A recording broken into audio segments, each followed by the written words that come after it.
Boa noite.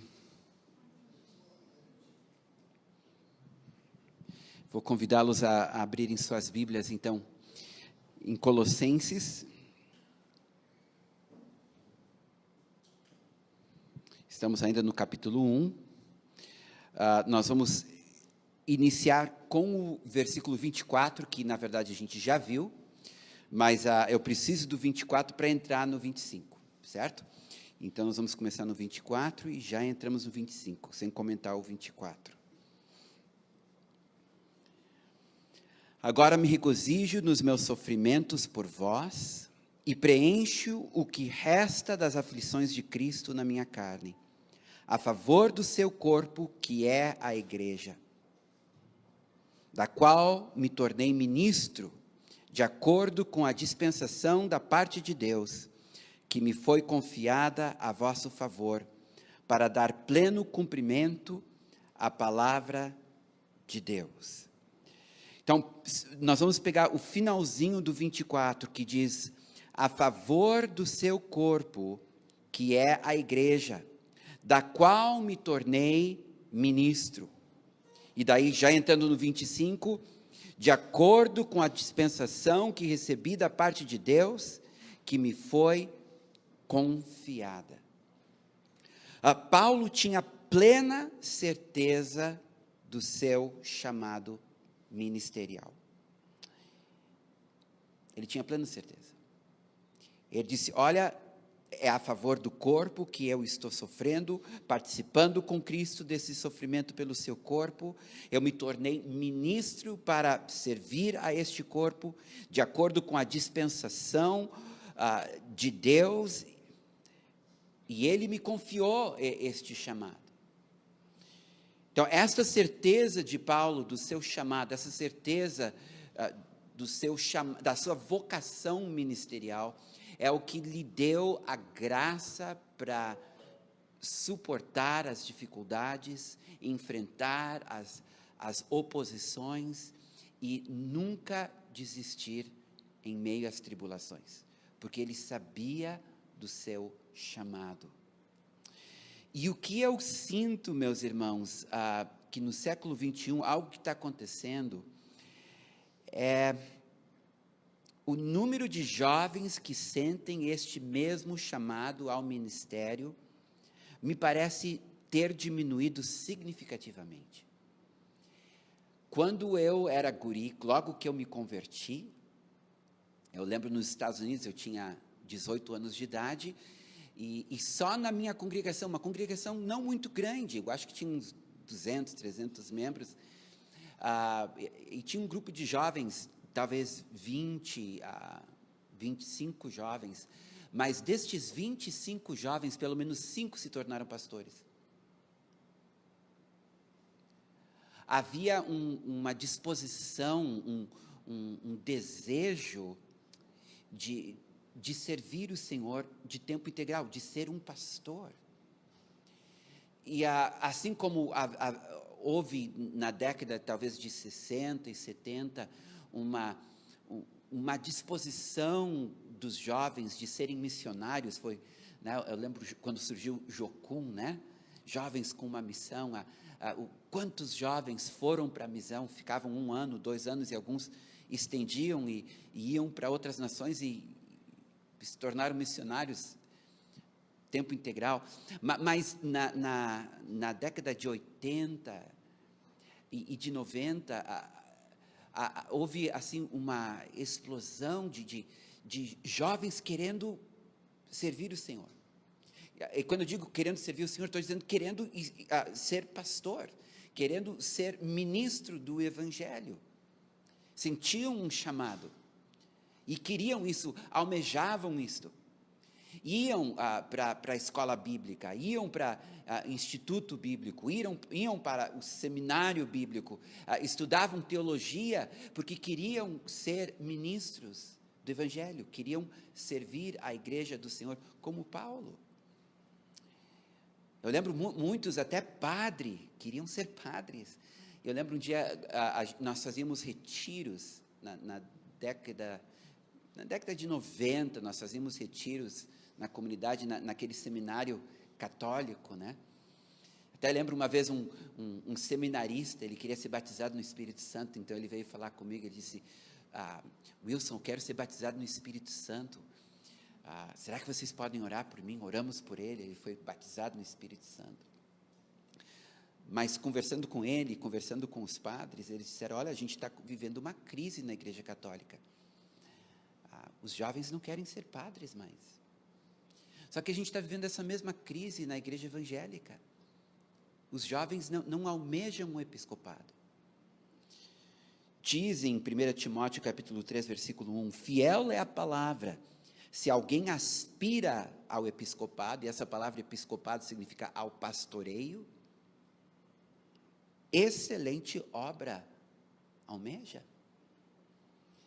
E eu lembro, eu gurizão, 18 anos, era eu e não sei quantos outros, almejavam ser pastores, almejavam servir ao Senhor, tempo integral. Mas o que eu vejo agora são jovens almejando profissões seculares. Nada de errado com isto. Evidentemente, todo mundo não pode ser ministro de Deus, tempo integral. E nós podemos e devemos servir o Senhor no mercado de trabalho. Há apóstolos de mercados, né? E glória a Deus por isso, que nós podemos representar o reino na nossa profissão, não importa qual seja. Eu sou 100% a favor disto. Eu não me entendam mal, eu não estou dizendo que não se deve buscar uma profissão, que não se deve buscar uma carreira. O que eu estou dizendo, o que está me preocupando, é que eu não vejo ninguém almejando o episcopado. E eu estava pensando hoje,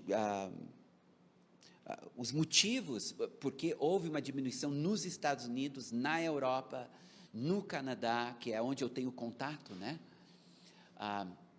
E também no Brasil, essa diminuição de interesse pelo ministério. Bem, eu encontrei alguns motivos. Um é que realmente as profissões seculares, elas são mais atraentes, né? Te oferecem uma carreira, se tu te preparares, te dedicares, uma boa renda, uma vida segura, não é? Agora, tem alguns motivos negativos também, né? Alguns não querem saber mais da igreja ou do ministério pelos escândalos. Tantos escândalos no meio da igreja, que a gente vê os jovens se tornando desinteressados, não apenas no ministério, desinteressados na igreja. Está cheio de jovens desigrejados, né? Porque eles estão vendo o mundanismo entrando na igreja, estão vendo práticas que não tem nada a ver com a espiritualidade, a politicagem entrando na igreja. Então, isso tem também, assim, desestimulado muitos jovens a desejarem o ministério. Eu conheço também alguns que viram o sofrimento dos pais, que foram pastores, o que sofreram, as dificuldades financeiras, as brigas, as lutas dentro das denominações, o abandono, o sofrimento. E esses filhos, normalmente filhos de pastores, dizem assim, nunca eu serei um pastor. Depois de ver o que meus pais passaram, não quero saber. Também existe a oposição dos ministros mais velhos, isso eu já vi acontecer também, né? Tem um jovem que tem liderança, que tem chamado, tu percebe, ele tá crescendo, e ele está subindo, e de repente o pastor mais velho, né, ele olha para aquele jovem e diz que esse cara vai tomar meu lugar, então vamos fazer alguma coisa a respeito, né? Vamos abafá-lo, vamos impedi-lo, vamos tropeçar. Isso aconteceu comigo. Deus começou a me levantar numa congregação, e quando eu vi o meu líder, aquele que eu admirava e almejava ser como ele, começou a minar meu ministério, começou a me barrar e tentar literalmente me prejudicar, porque me viu como uma ameaça.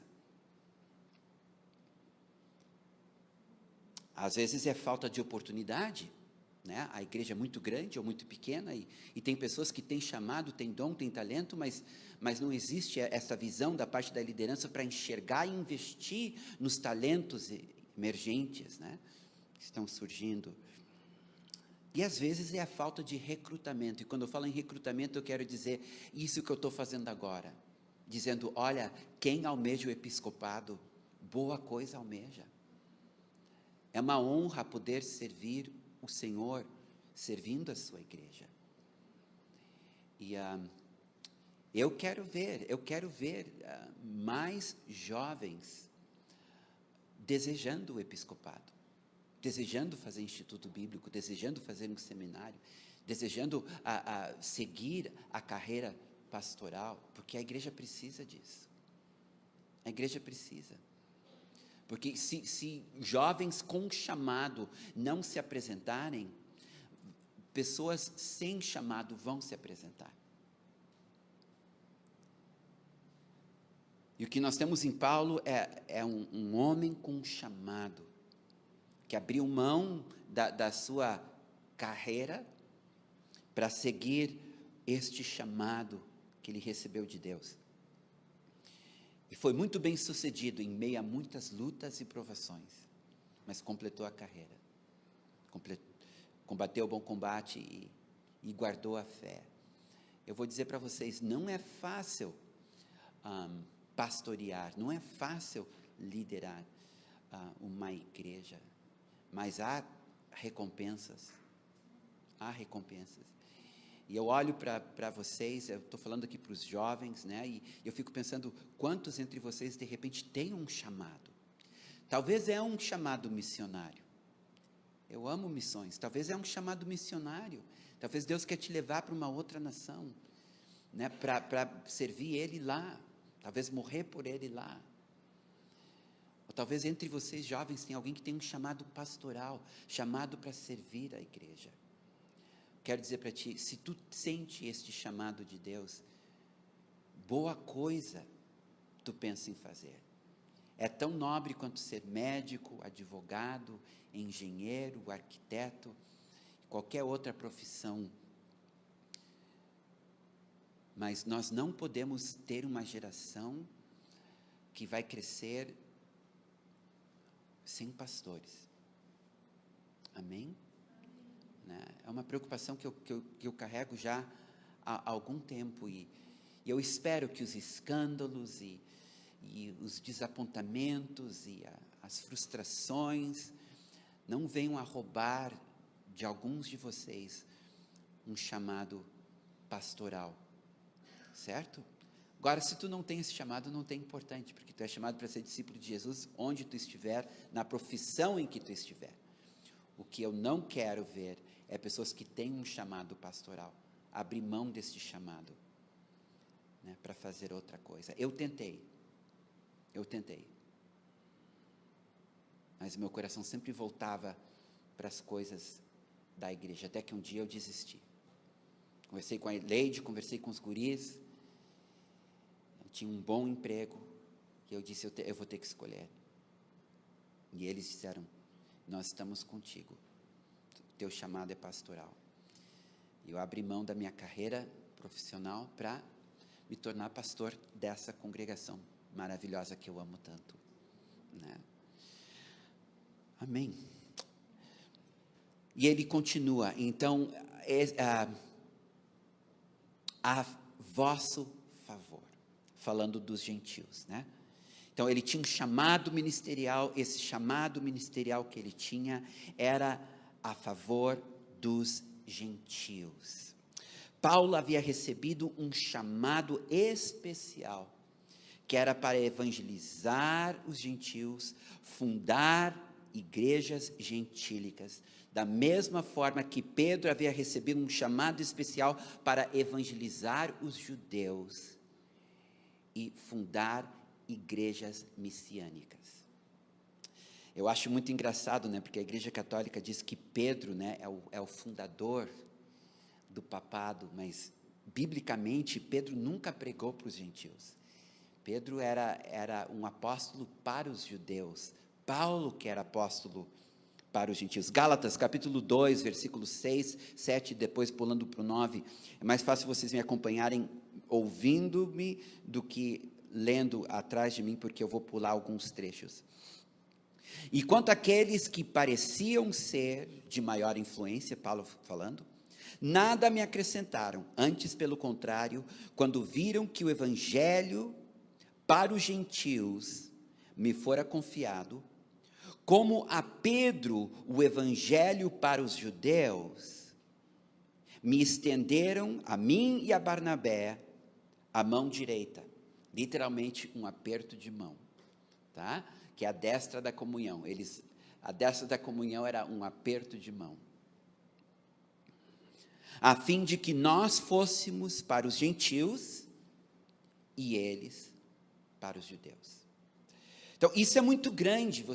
Para nós que estamos no século 21, não faz muito sentido, mas naquela época, como eu já disse antes, era revolucionário, porque até então a ideia era que Jesus tinha vindo para os judeus que criam que Jesus era o Messias, criam que Jesus era o Messias prometido para os judeus. Os gentios não faziam parte da economia do judaísmo, não fazia parte. Foi muito difícil para Pedro aceitar. Vocês vão lembrar, né, daquele pano que desce cheio de animais imundos, impuros, e Deus disse, mata e come 3 vezes, e 3 vezes Pedro disse, não, Senhor. Até que finalmente ele entendeu, foi até a casa de Cornélio, lá toda a família, parentes, amigos, vizinhos, foram cheios do Espírito Santo, batizados nas águas, e depois a igreja de Jerusalém chamou Pedro para prestar contas. Queriam saber por que ele entrou na casa de um gentio. Isso anos depois que a igreja já estava crescendo. Então, nós precisamos entender que isso é muito novo, Os gentios fazem parte do plano de Deus. E Paulo continua, ele diz, para dar pleno cumprimento à palavra de Deus. E o que Paulo quis dizer com isso? Tudo que fora prometido no Antigo Testamento em relação aos gentios, começava a se cumprir agora através de Paulo, e continua até o dia de hoje. Mas eu acho isso lindo porque estava nas Escrituras, mas os rabinos e os escribas que liam as Escrituras, que conheciam as Escrituras, estavam cegos para aquelas promessas que incluíam os gentios. Por exemplo, em Isaías 49:6 diz, sim, diz ele, pouco é o seres meu servo, falando de Jesus, para restaurares as tribos de Jacó e tornares a trazer os remanescentes de Israel. Também te dei como luz para os gentios, para seres a minha salvação até a extremidade da terra. Aqui, este é um entre muitos textos proféticos dizendo que a redenção também seria para os gentios, mas sabe como era quando um escriba lia isso aqui? Ele lia assim, muitos gentios vão se tornar prosélitos, muitos gentios vão se converter ao judaísmo. É assim que eles entendiam, porque era inadmissível imaginar um gentio, um não judeu, fazendo parte desta herança abrâmica.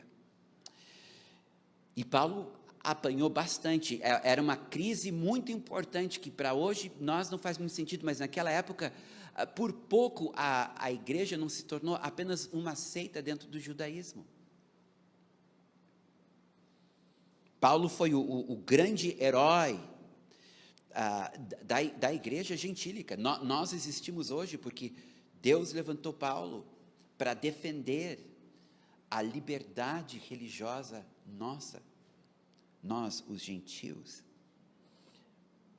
No versículo 26 diz, o mistério que estivera oculto dos séculos e das gerações, agora todavia se manifestou a seus santos. Veja bem, ele está dizendo que ele foi chamado para ser ministro, ele foi chamado para ser um pastor, para ser um apóstolo, especificamente um apóstolo dos gentios, para evangelizar gentios, fundar igrejas gentílicas. E ele diz que isto é um mistério que tinha estado oculto durante séculos, apesar de estar nas Escrituras, as pessoas liam e não entendiam. Deus havia escondido deles. Então ele diz, o mistério que estivera oculto dos séculos e das gerações. Então, apesar de haver profecias no Antigo Testamento que claramente falavam, como eu disse, da redenção dos gentios, estas profecias ficaram encobertas para os intérpretes da lei. Isso me chama a atenção porque lá em Lucas diz que Deus encobriu dos discípulos certas palavras que Jesus havia falado sobre a sua morte e ressurreição. Isso me faz pensar que tem certas coisas que Deus encobre, tem certas coisas que estão nas Escrituras, mas que o Senhor transforma em mistério até a hora dele revelar. Que as coisas espirituais são discernidas espiritualmente. E eu tenho uma tese, a tese é minha, tá? Que este livro contém verdades maravilhosas. Tudo está aqui. Não existe revelação fora deste livro. Não devemos buscar qualquer revelação fora deste livro. Mas este livro, ao mesmo tempo, tem verdades tremendas, que para muitos de nós está encoberto. Nós estamos lendo, mas não estamos entendendo. Nós estamos lendo, mas estamos tendo uma interpretação equivocada daquilo que nós estamos lendo. E eu acredito que a palavra de Deus, ela vai se abrindo para aqueles que amam, primeiramente, a palavra de Deus, mas que amam o Senhor e estão procurando conhecê-lo por meio da sua palavra.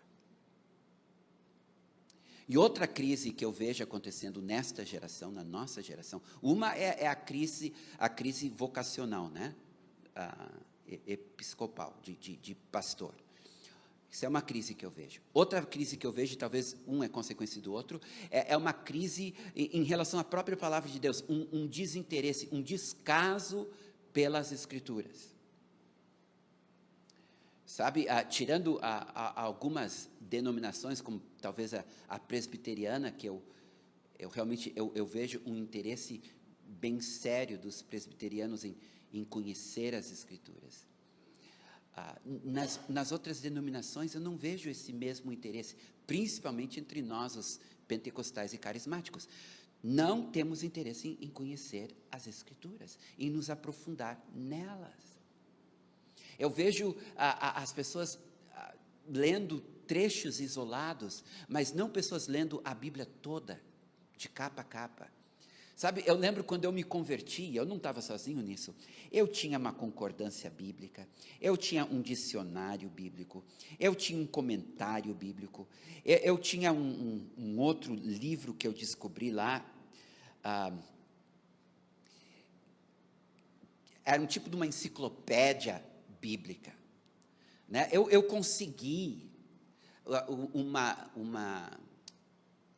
o que eles chamam, quando tu tem o texto original embaixo, tu tem o texto traduzido, né?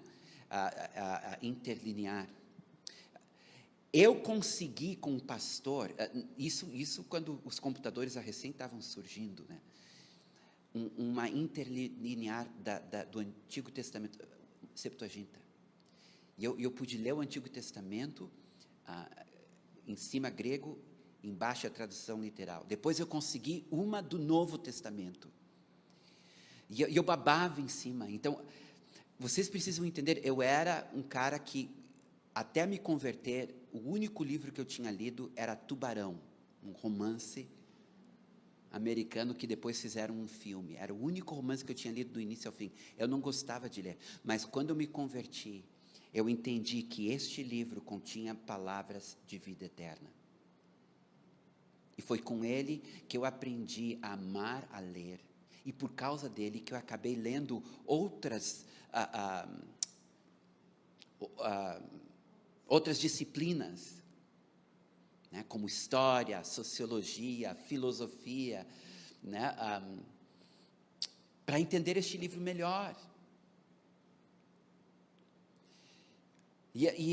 Eu posso dizer para vocês que este livro, para mim, ele é um livro vivo, ele fala comigo, mas no início não foi assim, no início era difícil, eu não entendia bem o que ele, eu não conhecia a história dos judeus, então, comecei em Gênesis e eu não entendia. Eu lembro a primeira vez que eu entrei numa livraria evangélica, aquele monte de livros, eu pensei, meu Deus, eu vou ter que ler tudo isso aqui para poder entender a Bíblia. Graças a Deus que alguém disse para mim, não, tu não precisa ler tudo isso aqui para entender a Bíblia. Mas realmente, eu não sabia, mas eu estava disposto a fazer o que fosse necessário para conhecer este livro. E na medida que eu fui lendo, o Senhor foi abrindo esse livro para mim. Foi abrindo esse livro para mim. Eu não digo que eu sou um grande conhecedor das Escrituras, mas eu sinto que hoje eu tenho uma chave. Deus colocou uma chave na minha mão, e eu posso entrar quando eu quiser, na biblioteca do céu, e aprender mistérios, não mistérios que estão fora deste livro, mistérios que estão dentro deste livro, que estavam escondidos para mim, mas que o Espírito de Deus começou a me revelar. Só um pouquinho.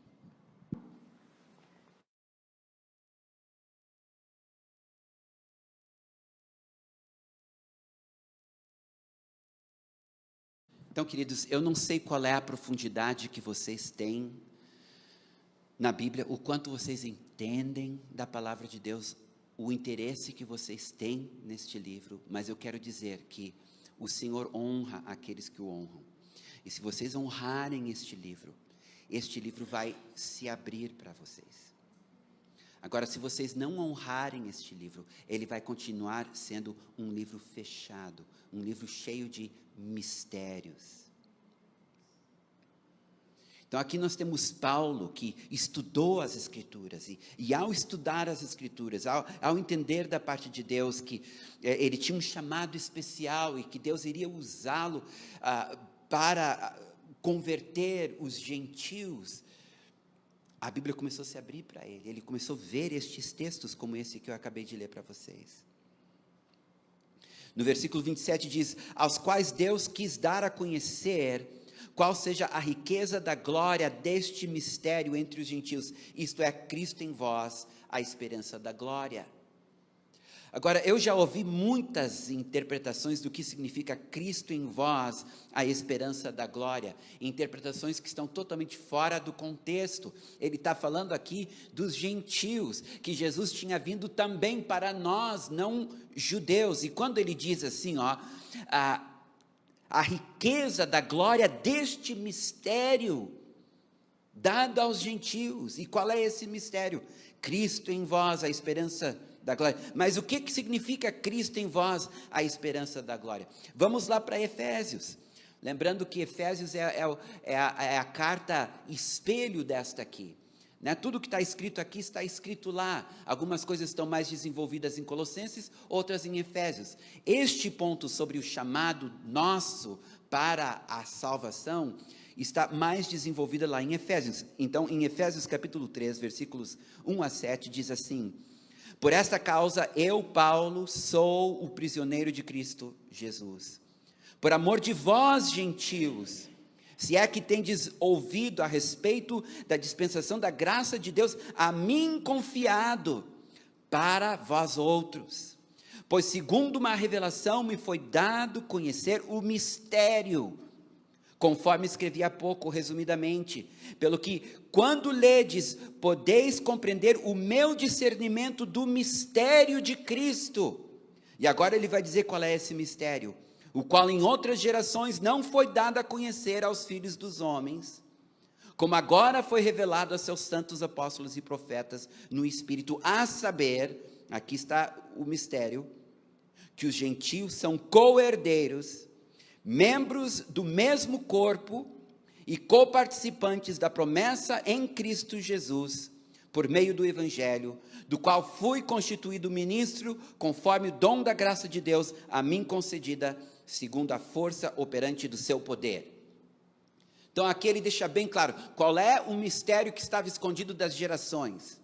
Este mistério, que quando Deus separou Abraão e disse, da tua geração eu vou levantar um grande povo, ele disse também, e tu serás uma bênção para todos os povos, ali estava incluído nós, os gentios. Ali, esse é o grande mistério que estava escondido à vista, estava lá, mas ninguém entendia. Queridos, nós estamos reunidos aqui em nome de Jesus, lavados no sangue do Cordeiro, vamos celebrar a ceia, porque na eternidade passada, Deus tinha um plano, e nesse plano nós estávamos incluídos. Nós estávamos incluídos. Jesus, ele é o Messias dos judeus, mas ele é o Senhor dos gentios. O Cristo dos judeus, o Senhor dos gentios. O mistério que agora havia sido desvendado é exatamente que a oferta da salvação não seria confinada apenas ao povo judeu, mas que todas as raças teriam acesso ao mesmo trono da graça. E lá em Apocalipse a gente lê, que havia uma multidão que não se podia contar, de entre todos os povos, tribos e nações. Eu acho isso tremendo. Todavia, vocês precisam entender que isso criou um problema muito sério naquela época. É um pouquinho de história, tenham paciência comigo. Criou um problema muito sério, tanto para os judeus como para os gentios. Eu vou explicar qual é o problema. O problema é o seguinte: os gentios convertidos, eles precisariam agora guardar a lei de Moisés? E os judeus convertidos, eles precisariam agora abandonar a lei de Moisés? São perguntas importantes. Paulo, porque ele era o apóstolo dos gentios, ele falou muito contra guardar a lei para a salvação, mas vocês não devem interpretar isso como ele rejeitando a lei. Paulo, como judeu, ele guardava a lei, tanto é que tem uma cena onde ele faz um voto e depois raspa a cabeça, porque ele está guardando a lei. Ele era um judeu, ele apenas estava dizendo que ninguém poderia ser salvo pela lei, a salvação era por meio de Cristo, e que os gentios salvos por Cristo não precisariam guardar a lei, porque não fazia parte da tradição deles, da cultura deles. Isso era uma cultura totalmente judaica, mas imediatamente a primeira dificuldade foi aceitar os gentios na igreja. Agora, uma vez aceitos, o que fazer com eles? Bem, surgiu uma ala da igreja chamada a ala dos judaizantes. E os judaizantes, eles diziam que a salvação era pela graça, pela fé em Cristo Jesus, mas que o gentio teria também que guardar as tradições judaicas e o Torá. Eles teriam que guardar as festas e praticar o judaísmo juntamente com o cristianismo. Paulo enlouqueceu. Nós temos uma carta inteira, a carta de Gálatas, onde Paulo briga a favor de nós. Eu vou dizer, por pouco, pessoal, nós homens aqui, não somos circuncidados. Por pouco nós não estamos usando quipá. Porque se Paulo tivesse perdido essa briga, o cristianismo teria casado com o judaísmo e nós estaríamos guardando a lei, apesar da salvação ser pela graça.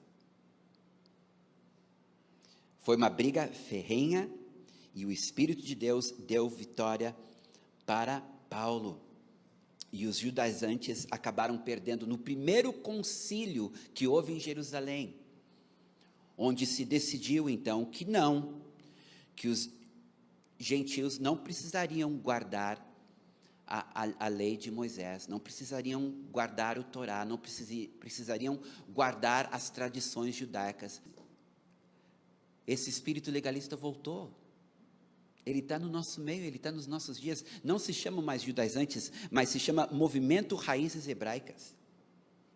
E todos vocês estão familiarizados. O movimento Raízes Hebraicas é a crença de que a igreja se distanciou dos verdadeiros ensinamentos hebraicos da Bíblia, adotando a cultura e filosofia greco-romana. Leia-se Igreja Católica Apostólica Romana. E que isso precisa mudar. Nós precisamos voltar às nossas raízes hebraicas. Ou seja, em outras palavras, não devemos mais guardar o Natal nem a Páscoa, isso é pagão. Nós devemos sim guardar as festas, o tabernáculo, a Páscoa, todas as festas judaicas. E nós devemos guardar o sábado. O que está acontecendo na igreja hoje, principalmente na igreja brasileira, é muito sério. Vocês sabem que existe uma Bíblia, Novo Testamento, que foi traduzida para o hebraico, usando termos hebraicos no Novo Testamento, sendo que o Novo Testamento foi escrito em grego. Mas isso é um movimento sério, e eu vou falar um pouquinho o que ele representa. O entendimento de que a cultura e tradições judaicas são superiores e, portanto, desejáveis para a vida cristã. 2, a noção de que os judeus são uma raça superior por serem os herdeiros naturais das promessas feitas a Abraão, gerando ideias como a do israelismo britânico, que surgiu durante o imperialismo britânico. Escutem só, na década de 30, a igreja evangélica na Inglaterra, isso vai parecer piada para vocês, mas eles entenderam que eles, os britânicos, eram as 10 tribos perdidas de Israel. É uma doutrina que foi muito forte na década de 30, e houve muita discussão teológica, chegou nos Estados Unidos, não sei se chegou no Brasil, mas até hoje, agora não tão mais, né, porque o Império Britânico se desfez, mas enquanto os ingleses tinham as suas colônias, havia uma convicção no meio da igreja, isso era ensinado. Homens a que nós admiramos, Tiago, homens como F.F. Bosworth, acreditavam nisso. Homens de renome acreditavam, os britânicos são as 10 tribos perdidas de Israel. E foi difícil esta teologia morrer. Só lá pela década de 50 que começou a perder força, quando a Grã-Bretanha começou a perder as suas colônias. Por causa desse sentimento que os judeus são uma raça superior. 3, um zelo pela nação de Israel e o povo judeu que não visa a salvação dos judeus, mas apenas a prosperidade da nação e o retorno dos judeus à terra prometida, chamada a lei de retorno. Tem um pastor americano muito famoso, não vou dizer o nome dele, que ele levantou milhões de dólares e daí ele mandou para empresas não cristãs, não messiânicas. Um líder judeu que tem um ministério maravilhoso nos Estados Unidos, que está tentando ganhar o seu povo para Cristo, que denunciou. Ele disse, vocês, evangélicos do Ocidente, precisam entender, o que nós, os judeus, mais precisamos não é o dinheiro de vocês, é que vocês nos evangelizem e falem que Jesus é o Messias. Mas existe assim um fascínio por Israel, que não visa a conversão do judeu.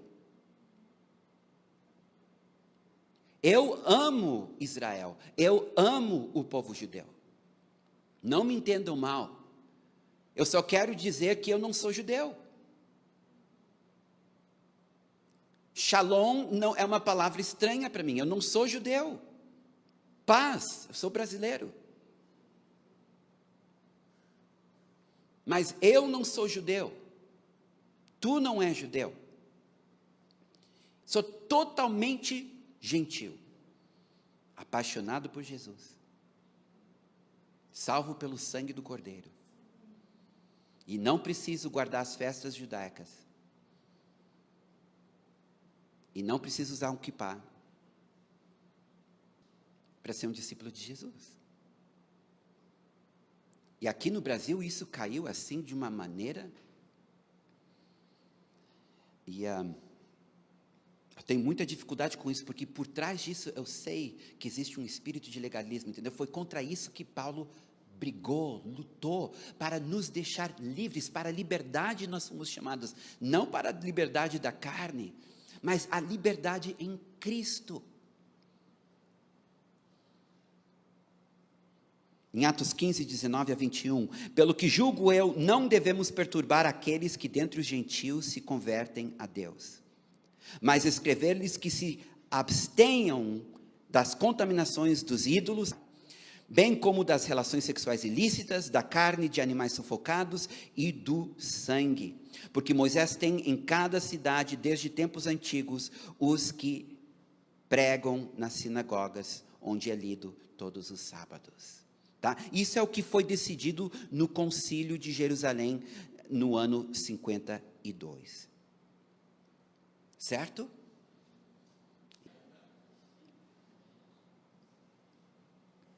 Mas esse é o primeiro problema, né? O que fazer com os gentios? Mas tem outro problema, o que fazer com os judeus? Os judeus agora convertidos. O judeu convertido, ele deve continuar guardando as tradições judaicas, conforme ensinado no Torá, os 5 livros de Moisés. E agora? A gente sabe, em Efésios diz que Deus fez os dois um só homem, mas como é que fica? O judeu, ele deve abandonar suas tradições, deve e começar a guardar o Natal como a gente guarda, e a Páscoa como a gente guarda? Ou ele deve continuar tendo suas sinagogas, seus cultos no sábado, e guardando suas festividades? Como é que fica com o judeu convertido?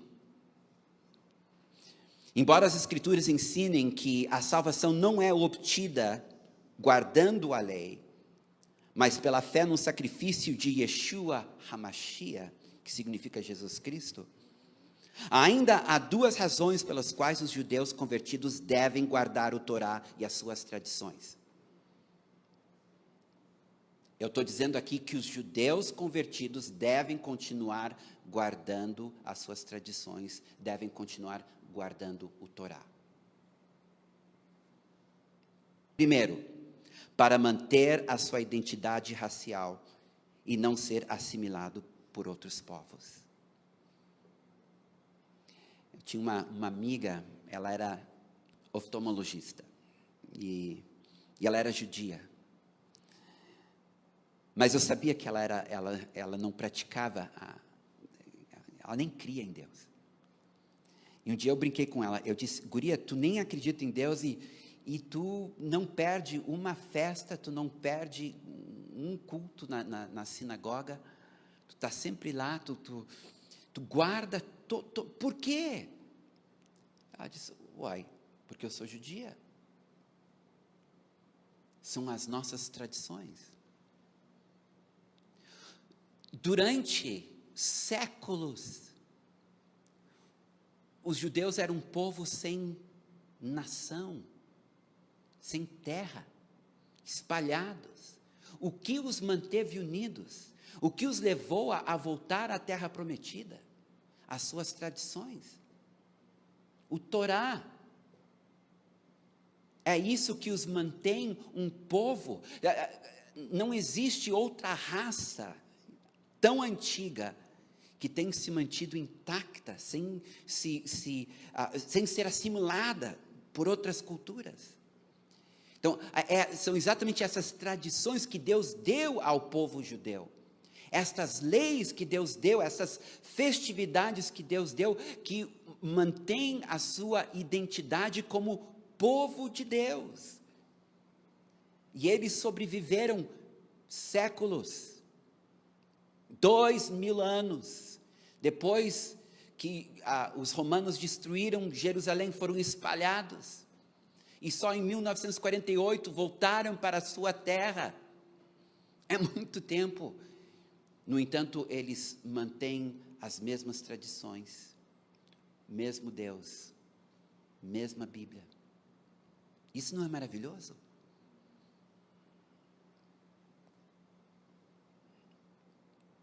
O segundo motivo é por causa das promessas feitas a Abraão, Isaque e Jacó. Há promessas que foram feitas no Antigo Testamento, que são válidas para os judeus ainda hoje, muitas delas que ainda não se cumpriram, que vão se cumprir no milênio. Deus tem uma aliança com a descendência natural de Abraão, e essa aliança, ela não se desfez. Ainda que todo judeu precisa de Jesus como Salvador, porque a salvação não é pelas obras, mas pela fé em Cristo, a verdade é que a igreja é uma entidade separada da nação de Israel. Tu tem a igreja e tu tem a nação de Israel. A salvação, esse aspecto, né, das bênçãos celestiais, vem por meio de Cristo Jesus. Agora, as bênçãos terrenas prometidas à descendência de Abraão, essas permanecem. Existe uma teologia muito forte, que existe já há algum tempo, que é a teologia da substituição, que ensina que a igreja substituiu Israel no plano de Deus. Então, todas aquelas promessas que pertenciam ao povo de Israel, agora pertencem à igreja do Senhor Jesus. E literalmente eles pegam promessas que estão especificamente para Israel e de forma análoga colocam sobre a igreja.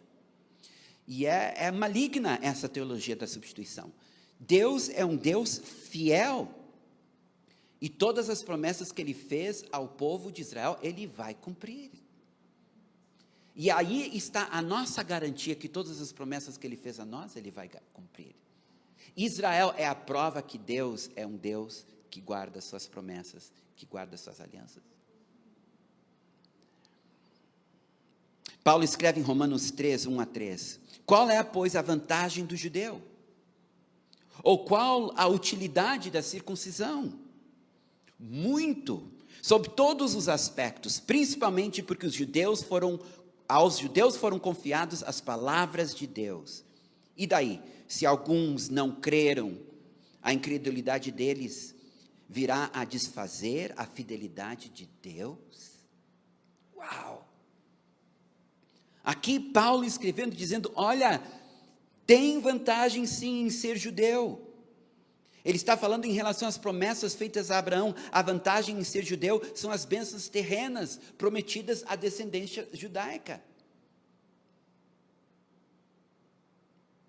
Mas logo em seguida, no versículo, ainda no capítulo 3, mas no versículo 9, diz assim, que se conclui, temos nós qualquer vantagem? Não, de forma nenhuma, nós os judeus, né? Pois já temos demonstrado que todos, tanto judeus como gregos, estão debaixo do pecado. Então fica até engraçado. Primeiro ele diz que há vantagem em ser judeu, depois ele diz não há vantagem nenhuma em ser judeu. Há vantagem em ser judeu quanto às promessas feitas a Abraão, promessas terrenas. Não há vantagem nenhuma em ser judeu em relação às promessas celestiais, em relação à salvação. Em Cristo Jesus, ele derrubou o muro que separava os dois povos, e ele fez um novo homem. Um rabino messiânico, a propósito, judeu messiânico é um judeu que crê que Jesus é o Salvador. No entanto, eles continuam guardando as tradições judaicas. Um rabino messiânico escreveu, a Torá e o Messias são os principais dons de Deus para o povo judeu, e através do povo judeu, para o mundo. Glória a Deus. O judeu cristão deve guardar as tradições judaicas, porque aí está a sua identidade e aí está a promessa que irá se cumprir no futuro para com eles. O cristão gentil não precisa guardar às tradições judaicas, porque nós não somos judeus. Que horas são? Posso ir mais um pouquinho? Paulo, então, ele volta a falar da importância, não só da evangelização agora, mas da evangelização acompanhado de discipulado. Então, ele diz no versículo 27, no finalzinho, Cristo em vós a esperança da glória, e depois no 28 diz, este Cristo anunciamos, advertindo a todo homem, e ensinando a todo homem em toda sabedoria, a fim de que apresentemos todo homem perfeito em Cristo. Então, a primeira coisa que ele diz, anunciar e advertir todo o homem. O que ele quer dizer por ensinar e advertir? Ele está falando da evangelização. Ele está dizendo, olha aqui, Cristo é a esperança da glória do gentio. Então, eu tenho como responsabilidade de evangelizar todo o gentio. Anunciar e advertir. Anunciar o quê? Que Jesus morreu pela cruz. Advertir o quê? Quem não receber Jesus irá para o inferno. Mas ele continua ensinando a todo homem com toda a sabedoria, a fim de apresentar todo homem perfeito em Cristo. Essa palavra ensinar aqui é o discipulado. Então, não é suficiente nós ganharmos alguém para Cristo, nós precisamos ensinar, nós precisamos equipar. Aqui, esta congregação, nós valorizamos o discipulado, porque nós entendemos que Jesus mandou fazer discípulos. E qual a diferença? A diferença é uma criança que nasce e tem pais, e uma criança que nasce e não tem pais. O novo convertido, ele precisa ser instruído, ele precisa ser cuidado, ele precisa ser educado nas verdades de Deus. E isso Paulo entendia. Então, ele não apenas evangelizava, ele tinha a preocupação de ver todo o homem crescer em Cristo. E a palavra perfeito não tem o mesmo sentido que tem no português. Para nós, perfeito é sem falha, sem defeito. Mas perfeito para o grego e para o romano significava algo que chegou à sua maturidade. Uma fruta perfeita é uma fruta que chegou à sua maturidade, ela está boa para comer. Um homem perfeito é um homem que atingiu a idade da maturidade. Ele agora não vai, a partir de agora ele só vai envelhecer, mas ele atingiu o auge do seu crescimento. Então, é interessante, tu não tem uma palavra no grego para maduro, o que tu tem é perfeito. Então, um cristão perfeito não é um cristão que não erra, um cristão perfeito é um cristão que é parecido com Jesus. Um cristão perfeito é um cristão que é maduro, e a preocupação de Paulo era levar todo convertido, todo cristão à maturidade espiritual. E esse é outro problema que eu tenho com a nossa geração. A nossa geração, a igreja, ela está muito mais parecida, eu já disse isso aqui antes, muito mais parecida com um berçário do que com um exército. São todos bebês, às vezes têm anos de fé e continuam sendo bebês. E por que eu digo que continuam sendo bebês? Porque enquanto tu for discípulo e não se tornar um discipulador, tu continua sendo um bebê. O discipulado visa fazer de cada um de nós discipuladores. Em 2 Timóteo 2,2, Paulo escreve para Timóteo, e as coisas que me ouviu dizer, na presença de muitas testemunhas, confie a homens fiéis, que sejam também capazes de ensinar a outros. Isso é o discipulado. Discipulado é isso, ensinar homens fiéis, que sejam também capazes de ensinar a outros. Então a pergunta não é se tu estás discipulando, a pergunta é se as pessoas que tu estás discipulando estão discipulando outros.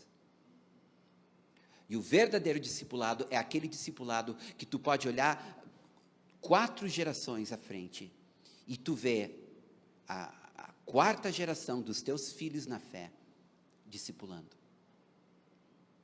Muitos aqui nem cuidam de ninguém, vocês não estão cuidando de ninguém, estão cuidando só de vocês mesmos.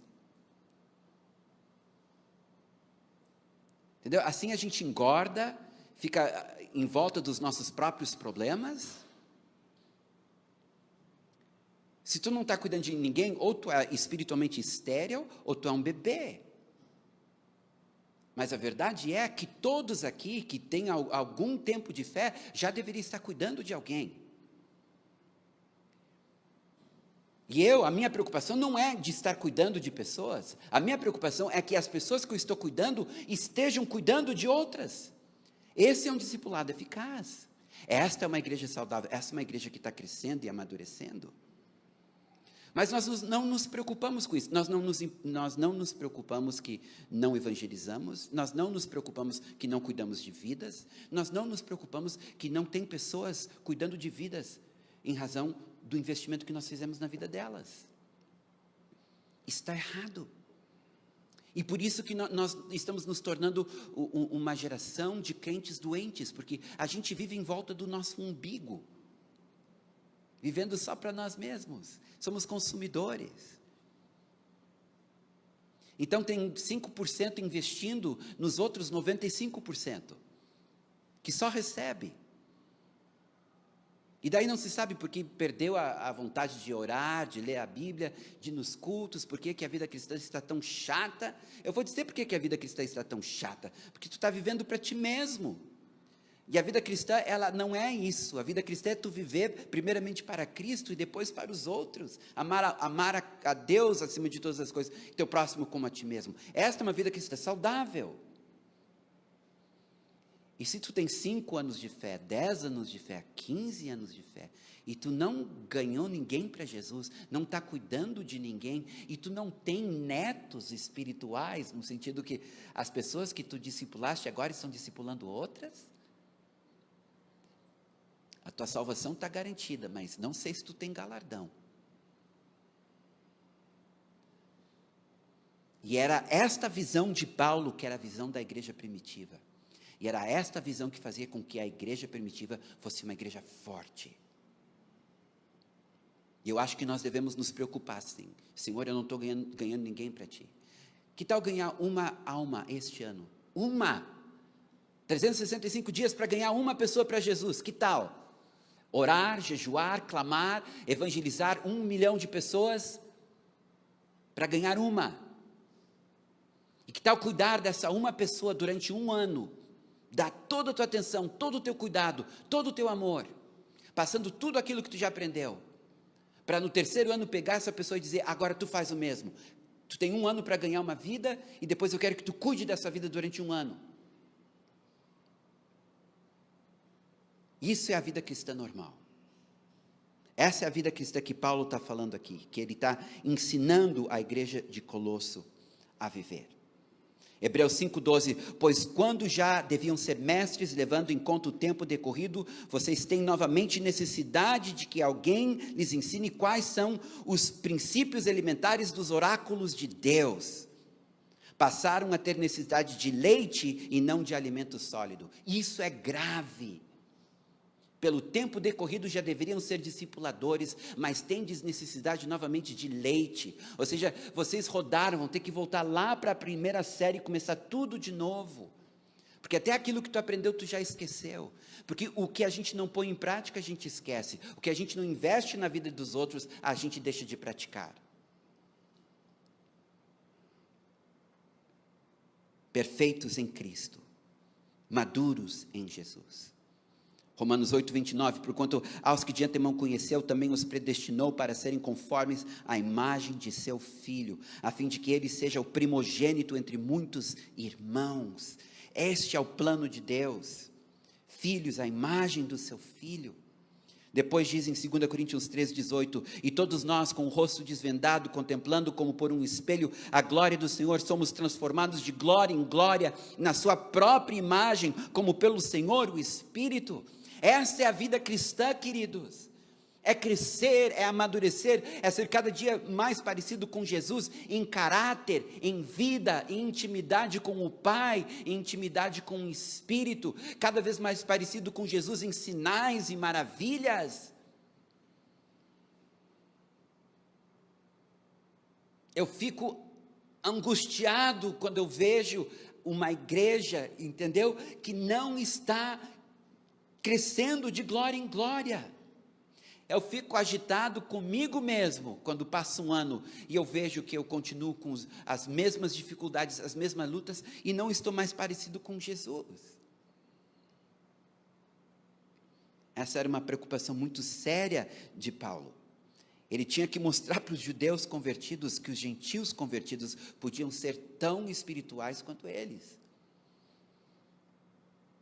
Versículo 29, para isso é que eu também me afadigo, esforçando-me o mais possível, segundo a sua eficácia, que opera eficientemente em mim. Então, a primeira coisa que Paulo diz aqui no versículo 29, com isso a gente está encerrando o capítulo.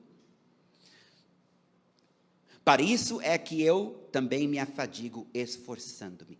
Existe da parte de Paulo uma dedicação e um esforço que vem dele. E isso resolve um problema muito importante para mim, porque sempre havia aquela preocupação, até que ponto eu ajo, até que ponto o Espírito age, né? Até que ponto eu fico paradinho, deixando o Espírito me mover, e até que ponto eu devo me mover, né? O que é graça e o que é lei, o que é meu esforço e o que é obra. Algumas pessoas dizem assim, elas são muito espirituais, eu só oro quando o Espírito de Deus me toca para orar.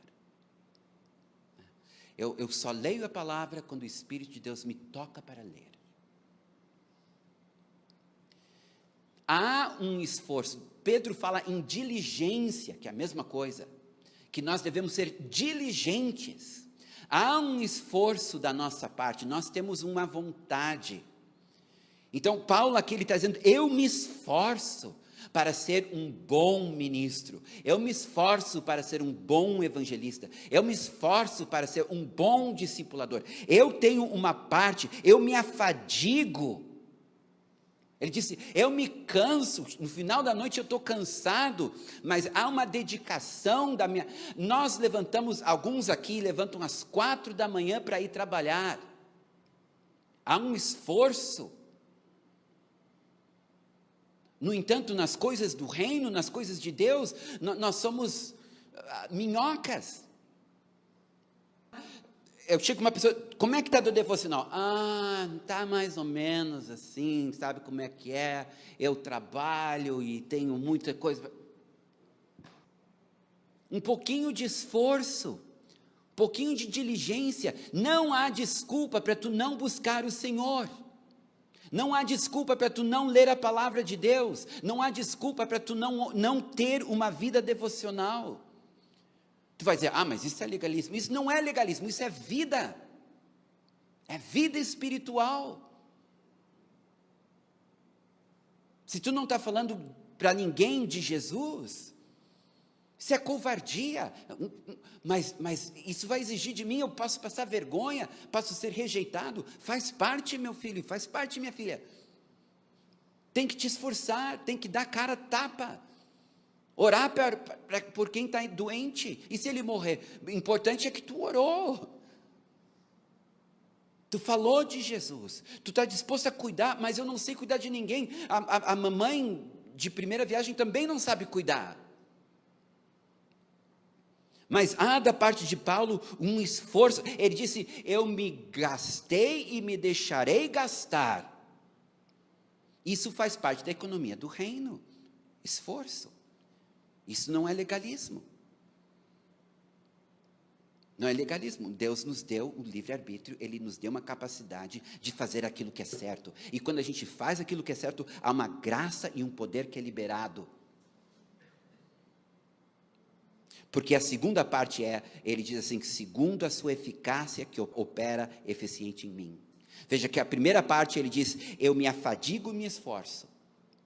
A segunda parte segundo a sua eficácia que opera eficiente em mim. Interessante é que a palavra eficácia é energeia, que é de onde nós tiramos energia. E a outra palavra, eficientemente, é a palavra dunamis, que é de onde nós tiramos a palavra poder. Então ele está dizendo, olha, eu me fadigo e eu me esforço, e é liberado sobre mim uma energia e um poder. A energia é para não cansar, não desanimar.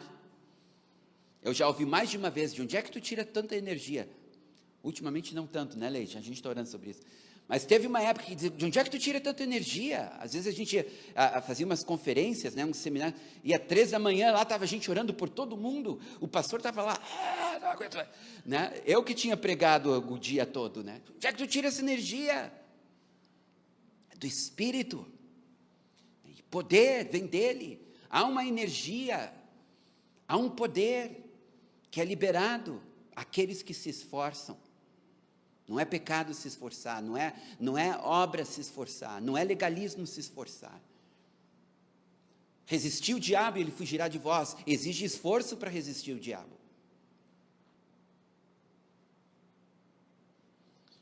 Primeiro Coríntios 15:10, mas pela graça de Deus sou o que sou, e a sua graça que me foi concedida não se tornou vã, antes trabalhei muito mais do que todos eles. Todavia não eu, mas a graça de Deus comigo. Olha só. Tu viu a jogada que ele deu aqui?